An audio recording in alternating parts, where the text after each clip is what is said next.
아멘. 오늘은 의인은 없나니 하나도 없으며 라고 하는 제목으로 하나님 말씀 전하겠습니다. 로마서는 복음을 말하는 성경이라고 말씀을 드렸습니다. 복음이 무엇입니까? 기쁜 소식, 좋은 소식 아닙니까? 그런데 그 기쁘고 좋은 소식을 말한다고 하면서 바울은 로마서를 시작하면서 어둡고 또 그렇게 기분 좋은 소리치기 아닌 죄에 대한 문제를 지적을 하고 있습니다. 왜 이렇게 서론에서부터 길게 죄에 대한 그런 문제를 다루고 있을까요? 그것은 죄가 인간에게 얼마나 심각한 문제를 초래하는지를 알게 하기 위해서 그렇습니다. 그래서 죄가 얼마나 우리에게 심각한 문제를 야기하는지를 알아야 또 그 죄의 결과가 무엇인지를 알아야 그 하나님께서 주시는 십자가의 은혜와 그 공로가 얼마나 감격스럽고 감사하고 영광스럽고 가치 있는지를 알기 때문에 그런 것입니다. 그런데 문제는 이렇게 많이 길게 얘기를 해도 그 죄에 대해서 우리 인간은 심각하게 생각하지 않는다는 것입니다. 죄에 대해서 대수롭지 않게 여긴다는 것입니다. 여러분, 우리는 경제 문제, 환경 문제, 정치 문제, 교육의 문제 또는 지구 온난화의 문제, 에너지 문제, 여러 가지 문제에 대해서는 심각하게 다루고 그것에 대해서 열띤 토론을 하지만 정작 우리 인생의 모든 것을 주관하는 그 죄에 대해서는 너무나 가볍게 여기고 쉽게 여기고 있다는 것입니다. 그래서 죄를 그렇게 오래 지적하면 사람들이 뭐라고 얘기합니까? 사람이 어떻게 그렇게 꼭 바르게 그렇게 살 수 있느냐는 것이죠. 맑은 물에서는 물고기가 살 수 있어요, 없어요? 여러분 그런 얘기 하지 않습니까? 맑은 물에는 물고기 살지 않는다. 적당하게 탁하고 어두워야 물고기가 사는 법이다.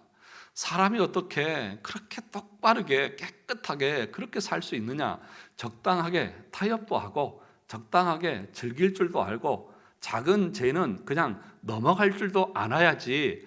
사람이 어떻게 그렇게 사사건건 그런 것에 대해서 짚고 넘어가면 주변에 사람이 어떻게 모이겠고 인생이 어떻게 즐거울 수 있겠냐 하면서 사람들의 생각에는 뭐가 있습니까? 죄에 대해서는 너무나 가볍게 여기고 작게 여기는 그런 의식들이 다 자리 잡고 있다는 것입니다. 그래서 이런 말을 하는 것을 보면 우리가 그 죄에 대해서 어떻게 여기는지 우리의 생각과 상태를 분명하고 적나라하게 보여주는 것입니다. 작고 사소한 죄에 대해서는 그냥 넘어가자는 것입니다. 뭐 그런 것까지 그렇게 심각하게 말하고 그런 것까지 지적하냐는 것입니다. 그래서 그렇게 말하는 사람을 오히려 핀잔하고 오히려 무한을 주는 그런 지경에 이르러 가고 있습니다. 뭐 그까짓 것 가지고 그렇게 난리를 치느냐는 것입니다. 여러분은 어떠십니까? 여러분들이 일상에서 죄를 짓는 것에 대해서 여러분들은 얼마나 심각하게 여기고 있습니까? 또는 그 정도 죄는 괜찮지 않습니까? 라고 하면서 가볍게 여기고 있지는 않습니까?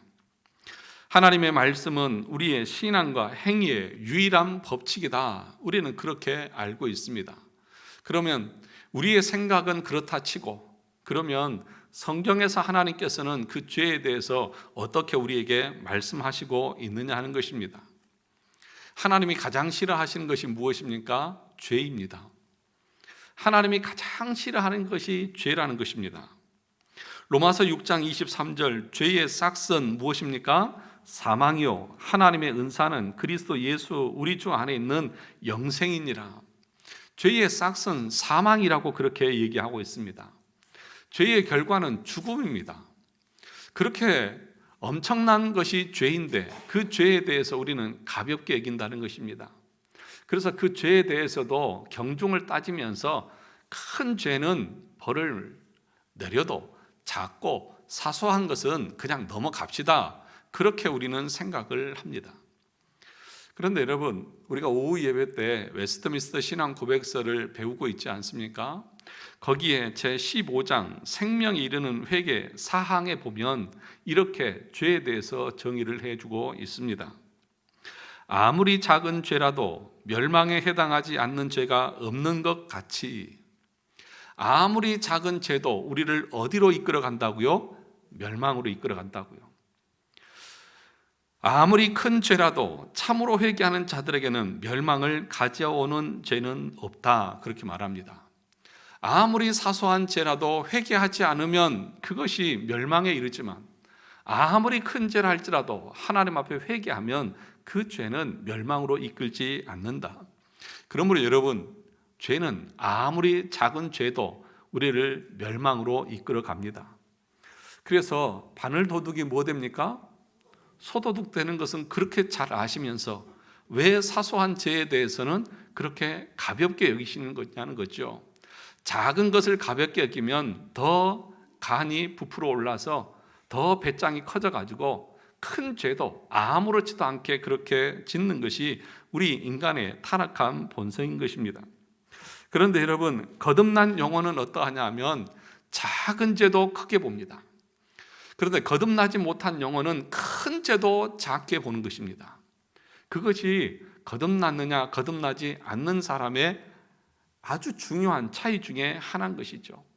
그래서 거듭나고 회심한 심령은 내 구두발 속에 작은 모래알갱이가 들어가서 발을 디딜 때마다 고통을 주는 것처럼 그 작은 죄도 나를 고통스럽게 하고 나를 힘들게 하고, 그래서 여러분 어떻게 하십니까? 여러분 신발 속에 작은 돌멩이가 하나 들어가 있으면 그거 끝까지 아야 아야 하면서 끝까지 가십니까? 아니면 중간에 멈춰서 신발을 벗고 그 돌멩이를 제거하고 가십니까? 제거하고 가시잖아요.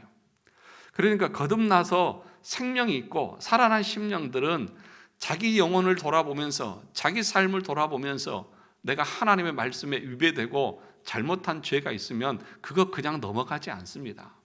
하나님 앞에 나와서 엎드리고, 하나님 오늘도 내가 또 이런 죄를 저질렀습니다. 하나님 용서해 주십시오 라고 하면서 애통하면서 자기의 죄를 회개하고 가는 것이죠. 그런데 거듭나지 못한 영혼은 어떻게 생각할까요? 괜찮습니다.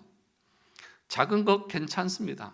큰 것 그 정도는 할 수 있다고 생각하면서 넘어가는 것입니다.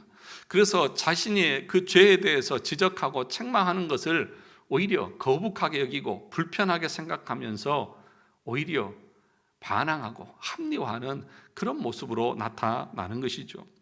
지난번에 제가 말씀을 드렸듯이 인간이 악하게 변해가는 세 단계가 있다고 말씀을 드렸습니다. 첫 번째는 뭡니까? 죄를 짓습니다. 두 번째는 무엇입니까? 회개하지 않습니다. 그리고 세 번째는 무엇입니까? 그 죄에 대해서 합리화, 정당화하는 것입니다. 그것이 인간의 타락한 본성이죠. 여러분 보세요. 죄를 짓고 나서 그 죄에 대해서 책망하면 어떻게 합니까? 여러분 회개하지 않아요. 그리고 더 뭐라고 하면, 야 나도 어쩔 수 없어서 상황이 그랬어, 너 같으면 안 그러겠니? 하면서 자기 죄에 대해서 합리화하면, 그러면 바울이 뭐라고 그랬다고요? 갈 때까지 간 사람이라고요. 여러분 다윗이 성군이라고 불림을 받는 것이 그가 죄를 안 지어서가 아니지 않습니까? 어찌 보면 여러분들보다 더 큰 죄를 지었는지 모릅니다. 간음죄를 짓고 살인죄를 지었던 사람이 다윗입니다. 그런데 그런 다윗이 나단 선지자가 찾아와서 당신이 그 죄인이라고 말했을 때에 자기 합리화를 하던가요? 자기 정당화를 하던가요? 내가 왕인데 그 정도도 못합니까? 다 내 아래 있는데 내가 다 할 수 있는 것 아닙니까? 라고 그렇게 큰 소리를 쳤던가요? 아니요. 그 나단 선지자 앞에서 내가 바로 죄인입니다 라고 회개하고 자기의 죄를 인정한 것 아닙니까? 그래서 그가 성군이라고 하나님 마음에 합한 자라고 불린 것 아니냐는 것이죠. 여러분 죄인을 죄인이라고 말하는데 왜 화를 낼까요? 자기가 죄인이라고 하는 의식을 갖고 있지 않기 때문인 것입니다. 지금 유대인의 상태가 그러하다는 것입니다. 유대인들은 지금 바울이 이방인들이 하나님의 진노와 심판 아래 있다고 말하니까 그들은 맞습니다. 그들은 그 하나님의 진노와 심판을 받아도 마땅합니다 라고 그렇게 맞장구를 쳤다가, 아니야 유대인 너희들도 마찬가지야 라고 말하니까 왜 우리가 하나님의 진노 아래에 있습니까? 우리는 다 구원받은 하나님의 백성입니다 라고 주장했습니다. 우리는 하나님의 율법을 맡았고 우리는 할례를 받았고 하나님의 선택받은 백성입니다. 그런데 왜 우리가 하나님의 심판 아래에 있습니까? 그러면 하나님의 율법과 할례의 유익이 무엇입니까? 우리 유대인의 나음이 무엇입니까? 라고 하면서 항변을 했죠. 그럴 때 바울이 뭐라고 말합니까? 그래, 맞다. 너희들이 하나님의 선택받은 백성인 건 맞고 율법을 맡은 건 맞고 할례를 받은 건 맞다. 범사에 많다. 그런데 그 율법을 주신 목적이 무엇인지를 아느냐? 그 율법을 주신 목적이 뭐예요? 그 율법 속에서 그리스도를 만나고 너희가 죄인인 것을 발견하고 하나님 앞에 엎드리라고 주었는데 그들은 뭐라고 자칭하였습니까? 스스로 자처하기를, 스스로 믿기를 우리는 모든 사람의 스승이다. 어린아이 가르치는 스승이고 어둠을 밝히는 빛이고 그러면서 자기의 의로움들을 막 자랑하고 늘어놓았습니다. 그러면 그것이 그 율법과 그 할례가 유대인들을 구원하지 못한다고 하면 그러면 우리 잘못이 아니라 하나님의 능력에 문제가 있는 것 아닙니까? 라고 그들이 궤변을 늘어놓잖아요. 어이없는 소리를 지난주에 제가 말씀을 드렸잖아요. 기억 안 나십니까? 아주 어이없는 사람들이에요. 자신들의 잘못은 보지 못하고 자신들의 부패함은 보지 못하고 누구에게 책임을 전가하는 거예요? 하나님께 책임을 전가하는 거죠.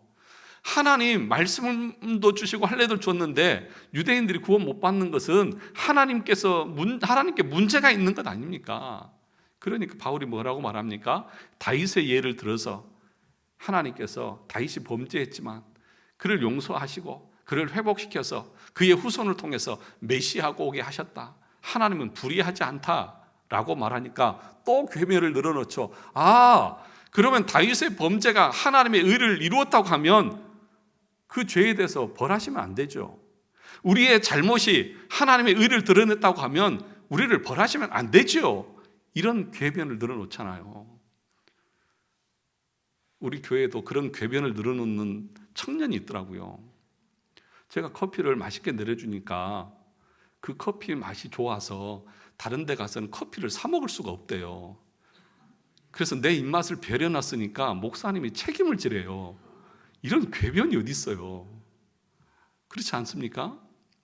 좋은 거 주었으면 감사하게 받고 그래야 되는데 자기가 지금 유대인이 그렇다는 거예요.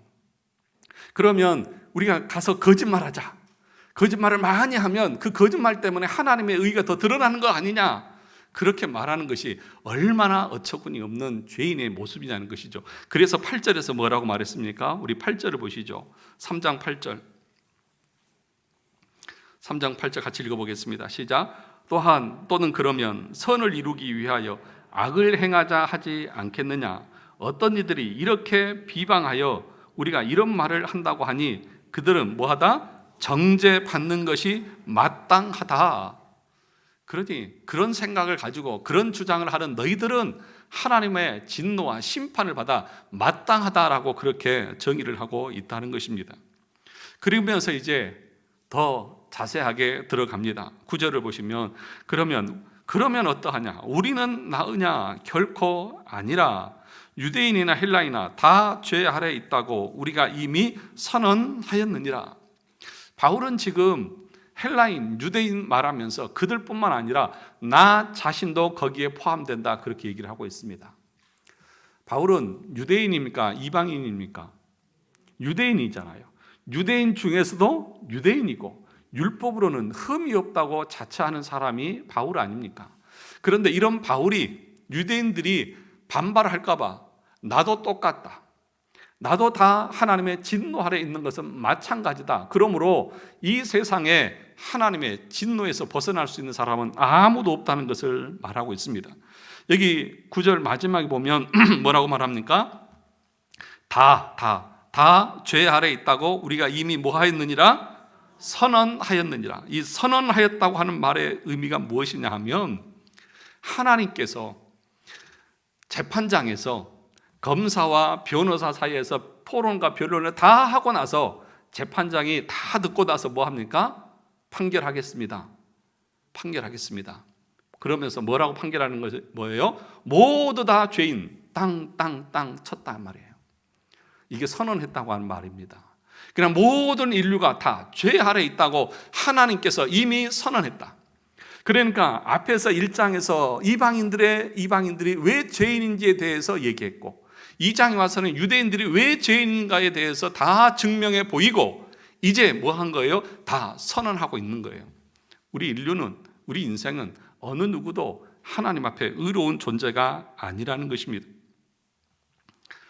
여러분, 우리가 이런 말을 들으면서 어떤 생각을 가져야 할까요? 믿는 자는 다르다. 교회에 앉아있는 우리는 다르지 않습니까, 목사님? 그런 생각을 가져야 될까요? 지금 바울이 뭐라고 말합니까? 로마서를 쓰고 있는 바울 자신도 나도 하나님의 진노와 심판 아래 있는 것은 마찬가지다. 헬라인만 이방인, 교회 밖에 있는 사람뿐만 아니라 너희들 하나님을 믿는다고 말하고 있고 성경을 안다고 말하고 있고, 그런 너희들 뿐만 아니라 내가 지금 이것을 가르치고 있는 나 자신도 하나님의 진노 아래 있는 것은 다 마찬가지다 라고 지금 바울이 선언을 하고 있다는 것입니다. 그러므로 여러분, 이런 말을 하고 있는 의도가 무엇이냐 하면, 지금 우리의 상태가 얼마나 위험하고 위태로운 상태에 있는지를 모든 사람들이 알라는 것입니다. 그러므로 여러분들이 설교를 들을 때에 뭐에 대한 설교를 들어야 하느냐 하면, 우리 인생이 얼마나 위태로운 처지에 있는지에 대한 말씀을 들어야 한다는 것입니다. 그것을 듣지 못하면, 내가 어떤 상태에 있는 것을 알지 못하면 어떻게 그 문제를 해결할 수 있겠느냐는 것입니다. 그러니까 여러분들이 주일날 교회에 나오면서 목사의 설교를 통해서 기대할 수 있는 것은, 내 상한 마음, 내 힘들고 어려운 마음 위로해주고 보듬어주고 다독여주고, 그런 것을 기대하고 교회에 나오는 것이 아니라, 내 영혼이, 내 상태가 내가 하나님 앞에 얼마나 위태로운 상태에 놓여 있는지에 대한 것을 알고 깨닫고 그것에 대한 경각심을 갖기 위해서 말씀을 들어야 되고 말씀 앞에 나와야 한다는 것입니다. 여러분, 분명하게 3장 8절에서는 이렇게 얘기했습니다. 정죄받는 것이 뭐하다?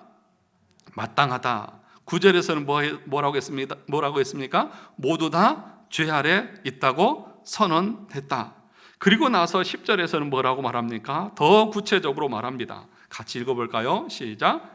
기록된 바 의인은 하나도 없으며 깨닫는 자도 없고 찾는 자도 없고 다 치우쳐 함께 무익하게 되고. 이 말씀은 여기 기록되었으되, 기록된 바라고 말하죠. 이 기록되었다고 하는 말은 성경에 기록된 내용이라는 것입니다. 우리 시편 14편을 가서 한번 보겠습니다. 시편 14편을 다 같이 한번 찾아보겠습니다.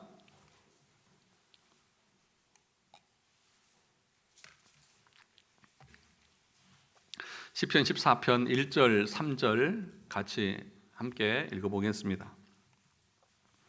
지금 여기서 기록된 바라고 하는 그 말의 의미는 시편 14편과 시편 53편의 말씀을 인용하고 있다는 것입니다.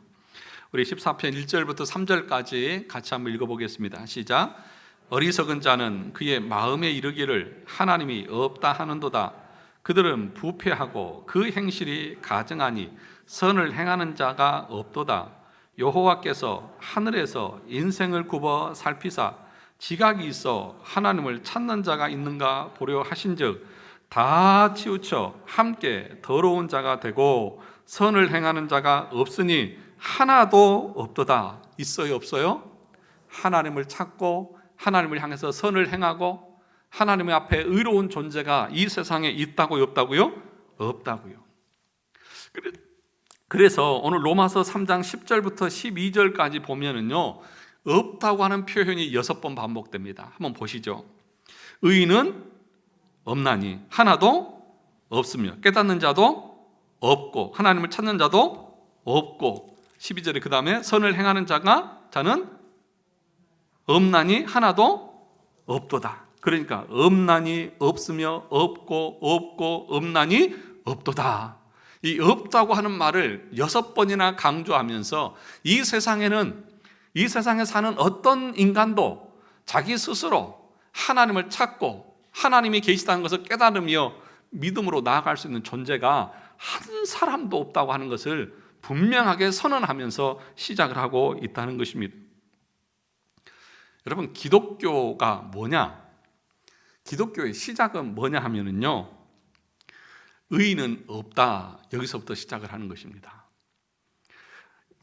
뭐가 없다고요? 의인은 없다. 그러니까 기독교를 믿고 신앙생활을 처음 시작하는 그 시작에서 우리 인간이 가져야 될 가장 중요한 것이 뭐냐 하면 자기 부인입니다. 내 옆에 있는데 아내, 내 마누라 말고요. 자기 부인이요. 나는 아무것도 아니다고 하는 것. 나는 하나님 앞에 전적으로 타락한 존재라고 하는 것. 내가 하나님을 찾을 수 없고 내가 하나님을 기쁘게 할 수도 없고 내가 행하는 그 어떤 것도 하나님을 만족시킬 수 없다고 하는 이것을 인정하고 오로지 십자가를 붙드는 그것이고 기독교의 시작이다, 그렇게 말합니다. 그래서 여러분, 예수님께서 제자들을 향해서 뭐라고 말했습니까? 마태복음 16장 24절에 보면 제자들에게 이르시되 누구든지 나를 따라오려거든 그 다음에 자기를 뭐 하고요? 부인하고 자기 십자가를 지고 나를 따를 것이니라. 자기를 부인한다고 하는 말의 의미는 뭐냐 하면 나는 아무것도 아니라는 거예요. 내 의라고 하는 것은 없다는 거예요. 내 힘으로 내 능력으로 구원받을 수 없다는 거예요. 오로지 주님의 십자가를 붙들고 가는 그 길만이 영생의 길이고 구원의 길이라고 하는 사실을 내가 믿고 인정하고 받아들이는 사람만이 믿음의 시작을 할 수 있다는 거예요. 그러니까 여러분 중에서 아직까지 내가 죄인이라고 하는 것을 인정하지 못하고 여전히 내 의의가 살아있고 내 자존심이 살아있고 내 명예가 살아있다고 말하면서 하나님의 은혜가 필요합니다 라고 말하는 사람들은요, 가짜라고요. 가짜라고. 그것이 성경을 통해서 여러분 검증이 되는 것입니다. 오늘 분명하게 뭐라고 말했습니까? 의인은 없나니 하나도 없다, 그렇게 말합니다. 그런데요, 사람들이 여전히 자기 의에 사로잡혀 있습니다. 여전히 자기 의, 자기 자존심, 자기 자랑에서 헤어나오지 못하고 있다는 것입니다.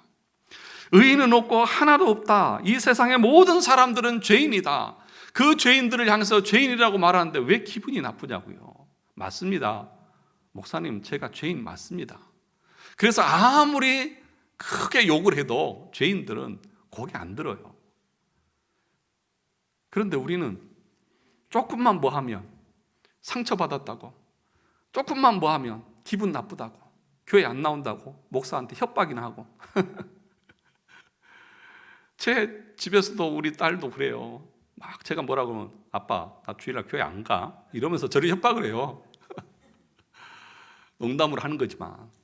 그러니까 우리 마음 가운데는 표현은 그렇게 안 하지만 여러분 마음에 다 그 자존심 있잖아요. 기분 나쁘고 막 자기 마음대로 안 해주면 화가 나고 막 이런 것들이 여러분 마음 가운데 얼마나 많이 있는지 몰라요.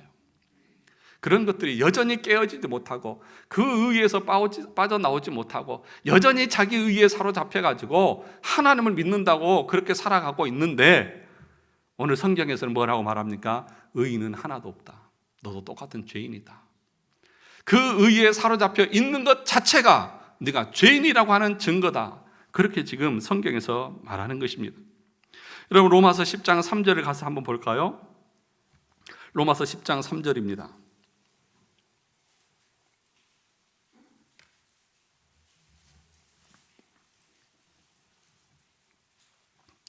로마서 10장 3절 말씀은 이렇게 성경을 찾아가면서 그냥 논리적으로 이렇게 보면서 이해를 해야 여러분들이 더 잘 알 수 있습니다. 그냥 이렇게 있으면은요 잘 기 안 들어와요. 같이 한번 읽어볼까요? 시작. 하나님의 의를 모르고 자기 의를 세우려고 힘써 하나님의 의에 복종하지 아니하였느니라. 그러니까 자기가 죄인인 것을 모르고 자기 의를 세우는 사람은 뭐 하는 사람이라고? 하나님의 의에 복종하지 않는 자다. 그러니까 자기 의에 사로잡혀서 살아가는 사람들은요, 계속해서 자기는 열심히 하나님을 섬긴다고 말할 수는 모르지만 결과적으로 그것은 하나님의 의를 방해하고 하나님을 대적하는 그런 결과를 낳는 것과 다르지 않다, 그렇게 말씀하고 있는 거예요. 그래서 우리 자신이 죄인인 것을 인정하지 못하고 여전히 자기 의에 사로잡혀서 열심을 내는 그 사람은 열심을 내면 낼수록 더 하나님을 향해서 대적하고 더 많은 죄를 자기 머리 위에 쌓는 것과 같다, 그렇게 성경에서 우리에게 가르쳐주고 있지 않습니까?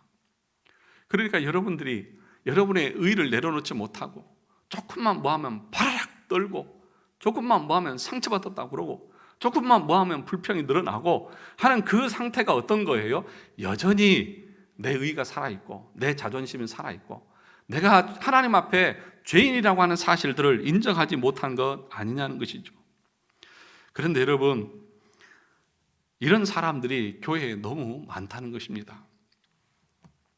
자기 눈에 있는 들보는 보지 못하고 다른 사람의 눈에 있는 티끌을 찾느라 혈안이 되어 있는 사람들이 너무나 많다는 것입니다. 다른 사람을 그렇게 지적하고 판단하는 너는 누구냐는 것이죠. 다른 사람의 그 연약함에 대해서 지적하고 판단하는 사람의 그 심리에는 뭐가 있을까요? 나는 그렇지 않다는 것이죠. 나는 너보다 낫다는 것이죠. 그래서 그 판단하는 그들을 향해서 성경은 뭐라고 말하냐 하면 너는 누구냐는 것이죠. 그 사람들이 잘했다는 얘기가 아니라 그러면 너는 누구냐는 것이죠. 너도 똑같은 죄인인데 네가 의롭다고 여기고 있는 것 아니냐는 것이죠. 그래서 교회 안에 보면 뭐 교회가 어떻고 저떻고 목사님이 어떻고 저떻고 장로님이 어떻고 저떻고 하면서 뒤에서 수근수근 하는 사람들이 얼마나 많이 있느냐는 것이죠. 여러분, 수근수근 하는 것은 뭐라고요?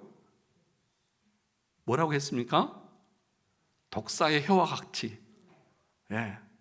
그 사단이 행하고 있는 것이 수근수근 하는 것이라고 우리가 앞에 로마서 앞에서 분명하게 말씀을 했잖아요. 그것이 얼마나 악하고 독한 것인지. 그게 왜 그래요? 인간이 부패하고 타락해서 여전히 자신이 어떤 존재인지 모르니까 그렇다는 것이죠. 그래서 그런 사람들을 향해서 야고보 사도가 야고보 4장 11절 12절에서 이렇게 말했습니다. 형제들아, 서로 비방하지 말라. 형제를 비방하는 자나 형제를 판단하는 자는 곧 율법을 비판하고 율법을 판단하는 것이라. 내가 만일 율법을 판단하면 율법의 준행자가 아니요 재판관이로다. 우리는 율법을 가지고 재판하는 사람입니까? 율법을 따라서 살아가야 될 사람입니까? 살아가야 될 사람이잖아요. 그런데 왜 하나님의 율법을 가지고 다른 사람을 재판하고 정죄하고 판단하냐는 것이죠. 그래서 이렇게 말합니다. 입법자와 재판관은 오직 한 분이시니 능히 구원하기도 하시며 멸하기도 하시니라. 너는 누구이기에 이웃을 판단하느냐? 네가 하나님이냐는 것이죠. 네가 재판관이냐는 것이죠. 그러니까 우리가 누군가를 정죄하고 판단하고 있다고 하면 그것은 내가 지금 누구의 자리에 앉아 있는 거예요? 하나님의 자리에 앉아 있는 그런 아주 악한 것과 다르지 않다는 것을 성경이 가르치지 않습니까? 그러므로 여러분, 이렇게 누군가를 정죄하고 판단하고 그런 교회에 하나님의 은혜가 있을 수 있을까요? 은혜가 없는 거죠. 그러면 어떤 교회가 은혜로운 교회입니까? 제가 죄인입니다. 아니요, 제가 더 큰 죄인입니다. 그래서 여러분, 천국에는 누구만 가요? 죄인이 가고요. 지옥에는 누가 갈까요? 의로운 의인이 가요. 말이 안 맞는 것 같잖아요. 의로운 사람이 천국 가고 죄인이 지옥 가야 될 것 같잖아요. 그런데 성경은 뭐라고 말하는 것입니까? 죄인이 천국 간다. 내가 죄인인 것을 아는 사람이 천국 가고 내가 의인이라고 생각하는 사람들은 다 지옥에 가 있다. 그러므로 이곳이 하나님의 교회가 천국의 모습을 갖추려고 하면 모든 사람들이 어떻게 해야 돼요? 내가 죄인입니다, 주님. 내가 죄인입니다. 이런 마음을 가져야 되잖아요. 그래서 여러분, 누가복음 18장 9절에 보면 이렇게 말합니다. 또 자기를 의롭다고 믿고 다른 사람을 멸시하는 자들에게 이 비유로 말씀하시되, 자기를 의롭다고 믿는 사람을 향해서, 그러니까 자기는 의로우니까 다른 사람을 멸시하는 거예요. 너는 나보다 못해. 라고 말하고 멸시하는 그들을 향해서 예수님께서 비유를 들었는데 그 비유가 뭐예요? 누가복음 18장에 바리새인과 세리가 성전에서 기도하는 내용을 비유로 든 거잖아요.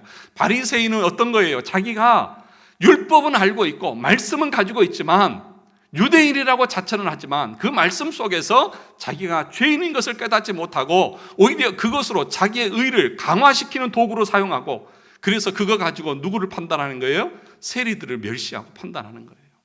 그래서 가슴을 치지 않습니다. 애통해 하지도 않습니다. 의에 줄이지도 않습니다. 오히려 어떻게 합니까? 손을 높이 들고 하나님 앞에서 자기의 행위를 잘하고, 나는 금식하고 11조하고 뭣도 하고 저 세리와도 같지 않다고 하면서 자기의 일을 강화하는데 이 말씀을 사용하잖아요. 그런 사람이 어디 간다고요? 지옥에 간다고요.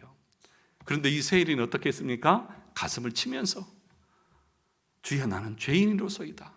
그때 여러분 14절에서 이렇게 말합니다. 그 이후에 내가 너희에게 이르노니 이에 저 바리새인이 아니고 이 사람이 의롭다 하심을 받고 그의 집으로 내려갔느니라. 이 사람이 누구예요? 세리요.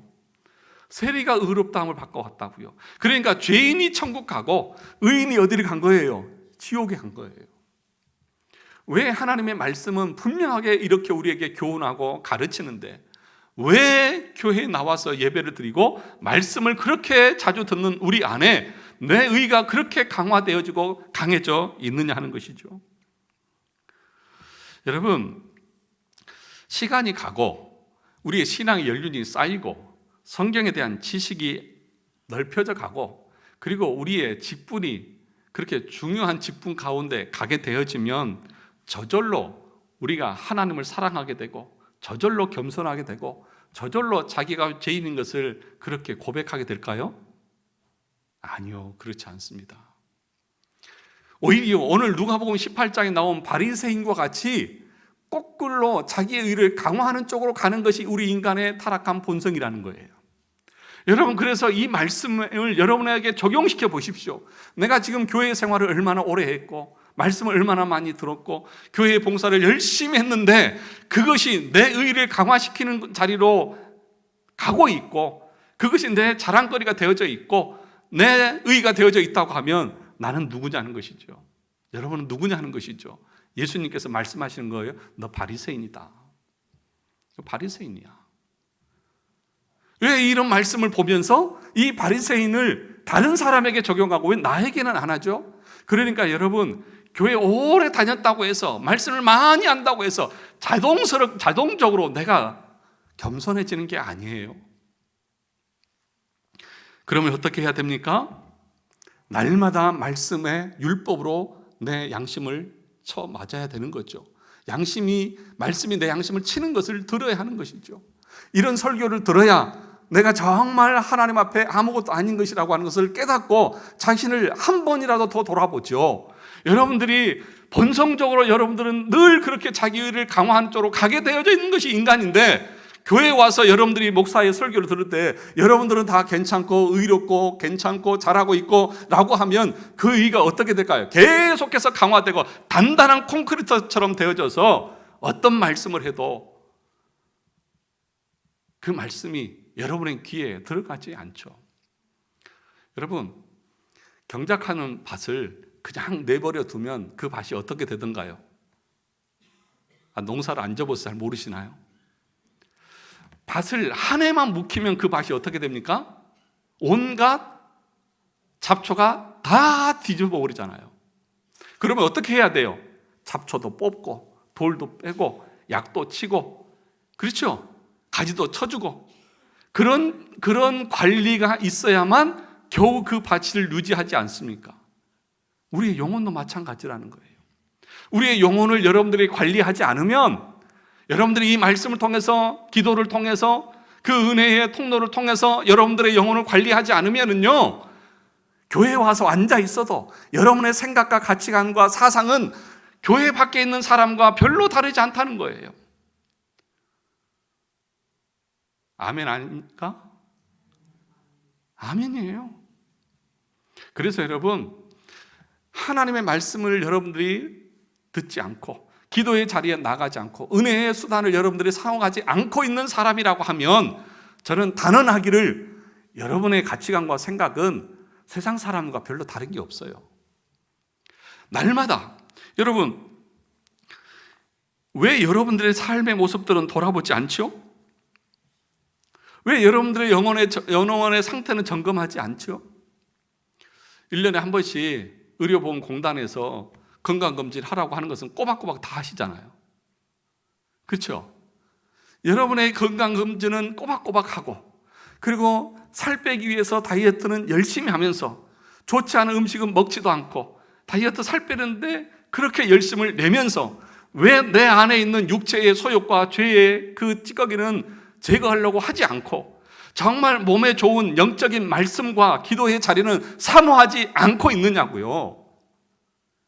여러분, 내가 먹고 싶은 거 다 먹고 하고 싶은 건 다 하고 몸의 소욕에 따라서 다 하면 우리 육체가 어떻게 됩니까? 몸도 풀고 병들고 그러면서 망가지게 되겠죠. 그래서 운동하는 거 아닙니까? 그래서 살 빼려고 하는 거 아니고, 그래서 다이어트 하려고 하는 것 아니냐는 거예요. 그런데 왜 우리의 영혼에 대해서는 돌보지 않고, 그렇게 우리 안에서 일어난 그 죄의 그 찌꺼기 돌멩이들은 제거하려고 하지 않고, 몸에 좋은 하나님의 말씀과 기도의 자리는 사모하지 않고 살아가고 있느냐는 것이죠. 여러분의 영혼들이, 여러분의 관심들이 어디에 있는지는요, 여러분들이 말하지 않아도 다 알 수 있어요. 어떻게 해요? 대화만 해보면 여러분의 생각과 그 어떤 지금 뭘 중요하게 얘기는 다 알고 있잖아요. 뭘 먹을까? 뭘 마실까? 뭘 입을까? 이것이 우리의 관심 아닙니까? 어디에 투자를 해야 돈을 많이 벌 수 있을까? 우리 자식들을 어떻게 할 것인가? 늘 이런 것에 우리의 관심이 가 있지, 하나님의 말씀대로 내가 어떻게 살 것인가? 내가 지금 이 죄를 어떻게 해결할 것인가? 지금 새생명 전도 주간인데 내가 어떻게 영혼들을 구원하고 하나님 앞에 인도할 것인가? 오후 예배 교리를 배우자고 해도 오지도 않고 도망가면서 그 하나님의 교리가, 하나님의 가르침이 우리에게 어떻게 말하는지에 대해서 관심도 갖지 않고, 그러면 여러분의 영혼은, 여러분의 심령은 다 진단이 나온 것 아닙니까? 왜 아멘을 안 하십니까? 왜 우리가 하나님의 말씀을 붙잡지 않고, 왜 십자가 앞에 나오지 않고, 왜 하나님 앞에 나오지 않느냐? 그건 뭐냐 하면 내가 아직 병들었고 내가 얼마나 심각한 상태에 있는지를 모르기 때문에 그런 거죠. 우리 자녀들이 저에게 늘 뭐라고 하는 게 있습니다. 뭐냐 하면, 아빠는 왜 병원을 안 가? 왜 건강검진을 안 해? 늘 저에게 그럽니다. 왜 안 갈까요? 아직까지는 별로 그렇게 크게 아픈 것을 모르기 때문에. 그런데 정말 내가 몸이 아프고 죽을 지경이 되면 여러분 어떻게 할까요? 앰뷸런스 불러서, 119를 불러서라도 찾아가고 병원의 의사한테 애원하면서 나 좀 살려달라고 그렇게 애골벌꽃 할 것 아니냐는 것이죠. 길거리 가는 사람한테, 멀쩡한 사람한테 당신 병원 가시고 그러면 당신이나 가시고 그러겠죠. 우리의 심령이, 우리의 영적인 상태가 내가 정말 하나님 앞에서 얼마나 비참한 존재이고 처절한 상태에 있는지, 하나님 앞에 진노의 대상이고 심판의 대상이라고 하는 것을 내가 처절하게 느끼지 못하니까 하나님의 은혜를 구하지 않고 십자가를 붙들지 않고 말씀을 붙잡지 않고 기도의 자리에 나오지 않는 거예요. 그런 상태에 있어 보세요. 나오지 말라 해도 나와요. 그러면 나는 지금 어떤 상태에 있느냐는 것이죠. 이 상태가 지금 건강한 상태냐는 것이죠. 그것을 오늘 보자는 거예요. 오늘 바울은 뭐라고 말합니까? 의인은 없나니 하나도 없다. 그러면 내가 지금 어떤 상태에 있는 거예요? 위험한 상태, 지금 지옥의 문 앞에 서 있는 상태일 수도 있다는 거잖아요. 그러면 어떻게 해야 됩니까? 부지런히 오늘 당장 하나님 앞에 나와 엎드리고 십자가를 붙들고 은혜를 구하는 그런 삶 가운데 있어야 할 것 아니냐는 것이죠.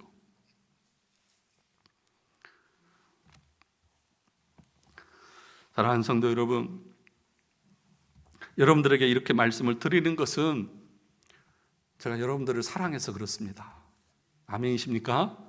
정말 사랑해서 그렇습니다.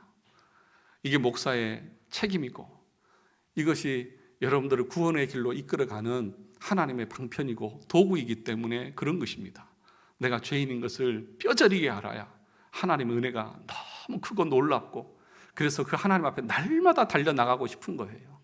그걸 모르니까, 그걸 알지 못하니까 그냥 교회를 쇼핑하듯이 오고 가고 그런 것이죠. 사랑하는 성도 여러분, 나머지 부분은 다음 주에 이어서 하도록 하겠습니다. 저와 여러분들은 누구입니까?